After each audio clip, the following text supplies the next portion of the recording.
Hi everybody, it's April. Thank you so much for stopping by my channel. I apologize about my voice, but I'm going to share some cards I've created using the December My Monthly Hero kit and some of the add-ons that I purchased.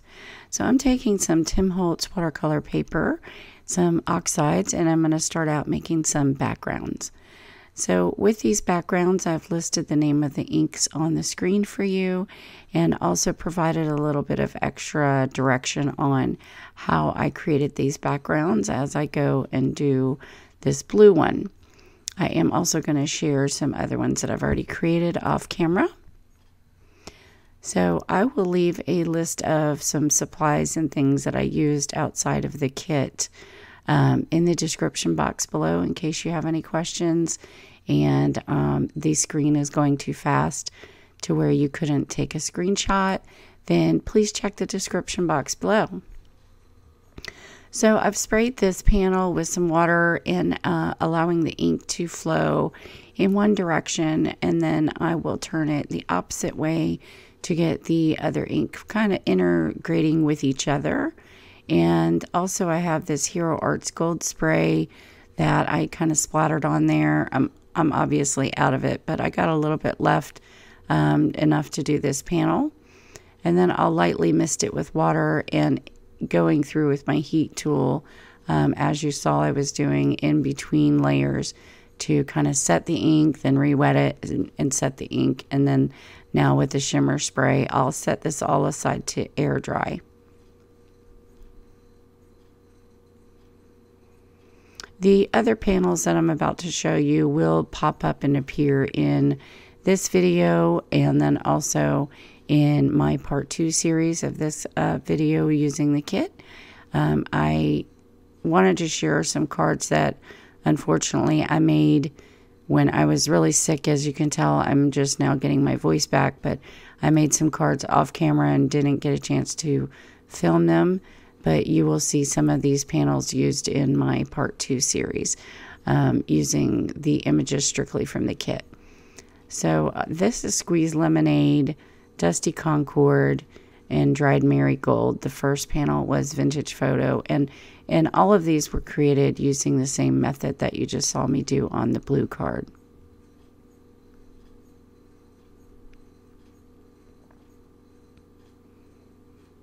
I had purchased the add-on fairy die. So this is a full size of the front of your card, an A2 sized front panel of your card as far as the die size. I did have a little trouble with some areas not cutting all the way, only because my cutting pads and what have you with this Cuttlebug is really super old and warped.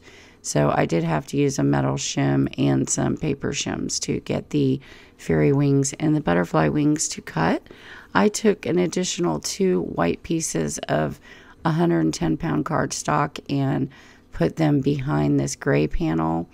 And then I used some glue and some Prisma glitter for the wings on the fairy and the butterfly. I added that to the blue card panel we just made. I stamped and embossed one of the sentiments from the kit. This either came from the kit or it came from that little thank you gift. I'm adding some Nuvo drops and some accent in, it's like a metal color from Ranger, just to add a little bit of extra detail. I didn't want to add sequins because I had all of the glitter on there. Oh, I think it's called Liquid Pearls, yeah. So just adding some of that, and then also the silver glitter of the Nuvo drops. So that was the blue panel that we made. Now in the stack of panels I showed you, I had made off camera, I had one in purple. So I did the same thing and cut the fairy die out on some dark aubergine cardstock. Now I did use some 1/8 inch score tape that was overhanging. So because that adhesive was, you know, showing, I just used that Prisma glitter to cover that tape. I just thought it was fine, you know, because it's going to add a little bit of shimmer around the border of the card. Now I'm going to go in with some Nuvo drops, and these are like a pearl color. I apologize. I will write the name of it down in the description later.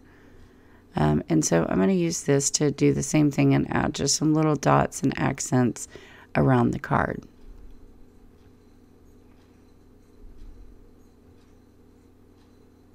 And this sentiment just says thank you. I did use the Shimmer Gold History Colored cardstock for my card base on this one, and that's why I stamped the sentiment in gold to match the actual card base. I also brought in some stickles, I think, maybe, no. I brought in some white Nuvo drops just for a little bit of contrast.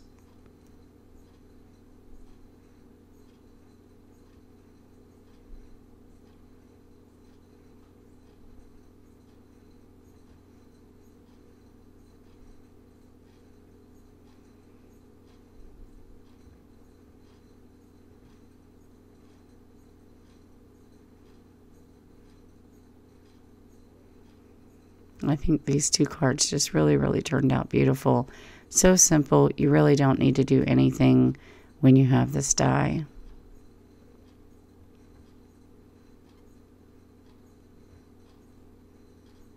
So this one I'm going to show you the difference here of that one being adhered flat to my oxide background panel, and this one having 3 layers of dimension. So just depends on what look you want to go for, but that's what it looks like.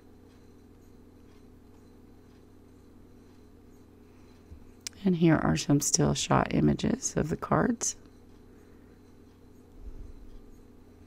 Also on those wings, I was thinking after the fact I should have probably used some tape adhesive. Okay, so this is a card I made off camera when I was sick, like I said, and I just colored some of these images up. I used a Lawnfawn grassy borders die, and I just popped that up so it had a little bit of dimension.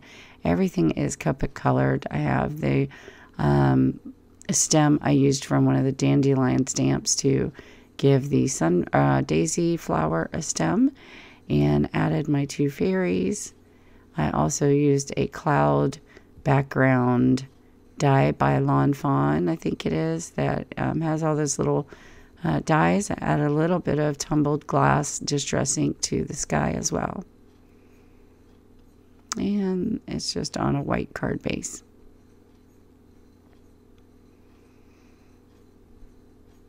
Very simple, but I thought it was pretty.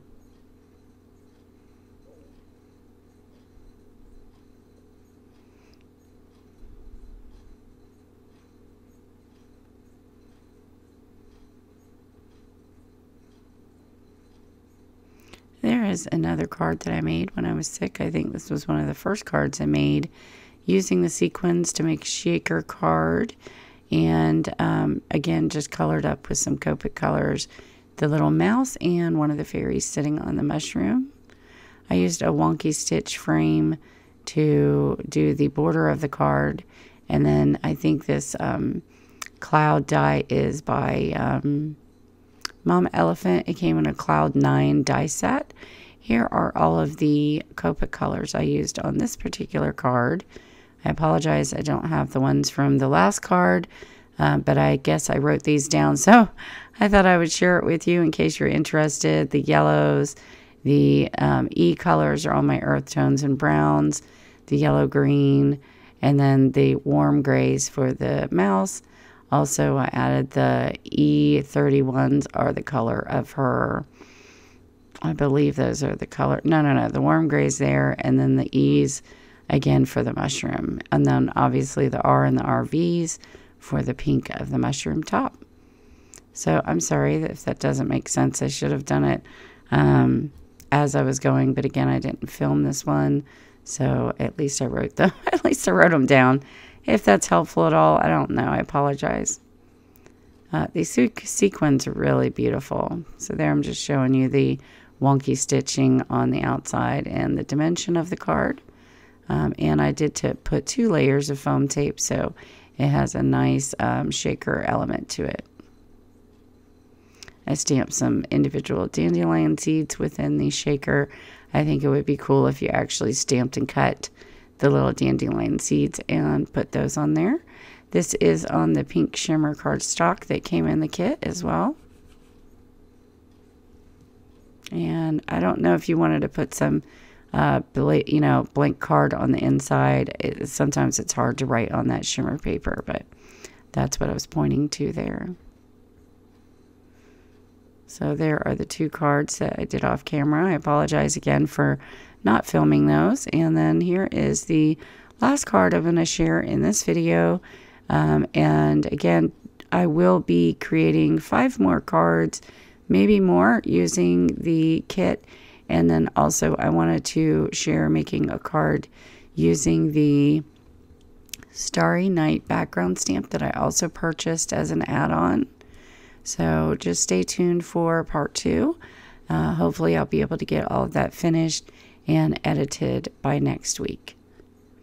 So I took the little mouse stamp and I was going to heat emboss this in like a platinum color, but then once I used the VersaMark ink, I realized I was just getting like a tone on tone and really liked that. So my initial idea for this card was to do a 1-layered card and have it kind of a monotone color. But I didn't really like the way that this last dandelion stamped out. It would, for whatever reason, it would not stick on anything. So I had to ultimately just get a small stamp block. And when I pushed down, I pushed too hard and it really flattened and fattened that little seed. And it just bothered me so much. I just didn't like it, and it threw me off track of my idea for the stamp. I did use the Sentiment Believe, and again, just use the VersaMark ink to do a tone on tone, kind of leaving that watermark. And I also clear embossed over this in the end, but again, I didn't like it. The layout wasn't going the way that I wanted, so I just die cut out the mouse, and I'll do something different with this.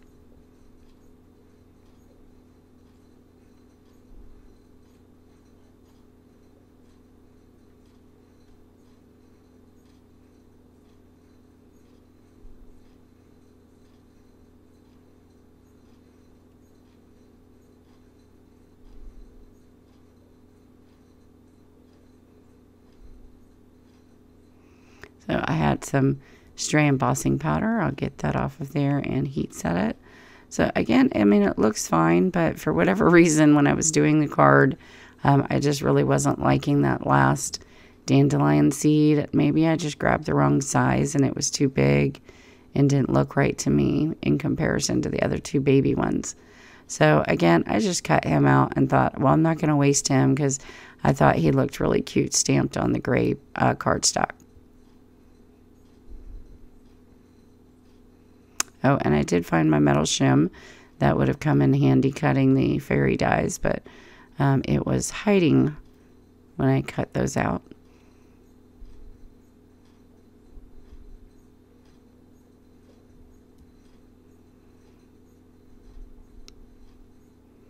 I apologize. I'm a little bit rusty on doing my editing, and I didn't even notice that I left all of this in.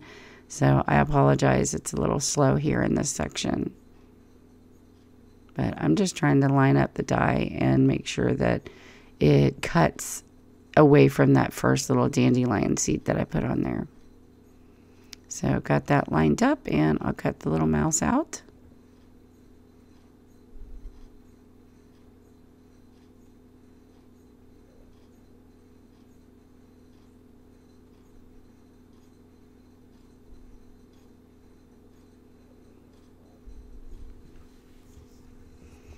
So I'm still debating here on if I want to use that background panel in any way. I really hate throwing anything out or, giving up on an idea. But ultimately, I did have a second panel that was blank sitting here next to me. And I thought, all right, let's just start over and see where we can go from here. So I decided to take some Avery L dies that I have in my stash. I was going to use my basic one, but then I thought, no, I'm going to do some matting and just see where we go with that. And so I grabbed the Avery L dies because that's the only set I own that I have actually more than one size of the same rectangular, frames. So I'm going to use the larger frame here to do the gray piece, which ultimately I brought in a different gray cardstock. I brought in some Lawnfawn Woodgrain cardstock for that back panel. Then I'm going to bring in just some pink cardstock in my stash to cut a smaller frame for the little mouse to sit on, just to have a really contrasting color on this card, so the little mouse will stand out.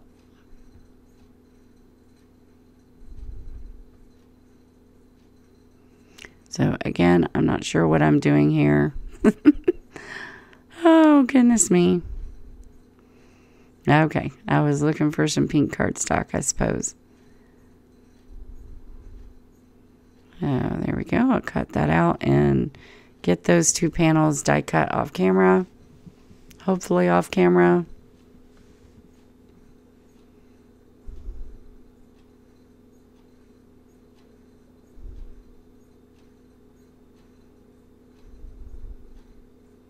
Okay, so here's the Lawnfawn paper. And I just thought it was better because it has some texture to it, and the actual wood grain lines really match up with the, the way that I use clear heat embossing over the mouse. So I think I'm going to hold it up to you here in a moment to show you, but I just think it looks better because, it actually has a little bit of texture and a little interest to that back panel.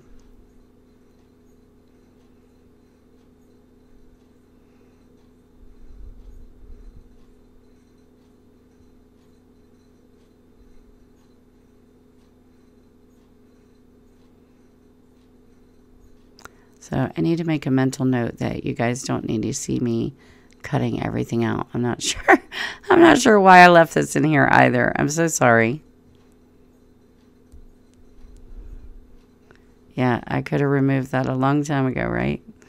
Oh, goodness. Oh, okay. So I had to go back in because it didn't cut. So I really do need to go get some new plates because it's just really warped. It's not. It's really hard cutting anything. Or maybe I could just pull out my Big Shot and start using that because I got that last year for Christmas and I've only used it a few times because it's sitting on the other side of my craft room. But okay, sorry. Back to the card. Yeah, so I like that much better. I just think the wood grain really adds a little bit of interest to the background. Again, it matches the embossed lines of the stamped mouse. And I'm going to pick out the sentiment that says, "You're dandy." And I'm also going to stamp that out with some, actually this one I used Memento ink. I did not heat emboss it. It's London Fog, I think is the name of that color. Just a really pretty gray.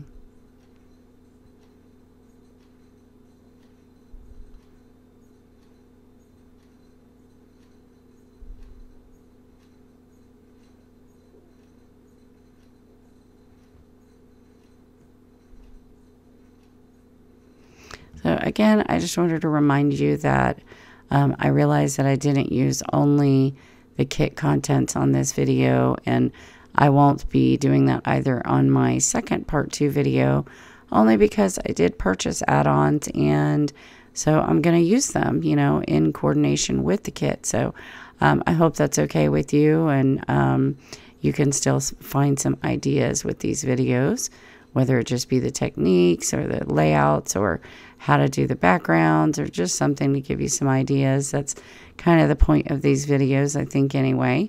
I've taken some of the sequins and adding a little embellishment to this card. But again, I hope that you'll return and look out for part 2 of using my monthly hero card kit from December 2018. I really appreciate you guys watching my channel. And if you're new, hello. I hope that you will like and subscribe. And yeah, that's about it. Again, I apologize for my voice, but I did want to get this video up, part 1. And so I'll see you back shortly. Stay tuned at the end of the video for a little phone call and secret surprise hello from Victoria. She's a really good crafty friend on Instagram and called while I was filming. She asked me not to include it in the video, so I didn't. I just snuck it in at the end of the video. So if you want to see that, just stay tuned towards the end.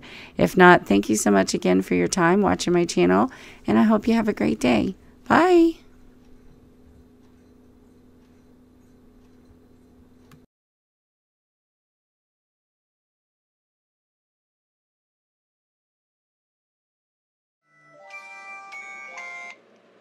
Hello. Miss Beautiful. Hi, Miss Beautiful. Happy New Year 2019. Thank you so much. You're on video right now. I'm filming a card tutorial. Say hello to all my subscribers. Oh my gosh. Hello,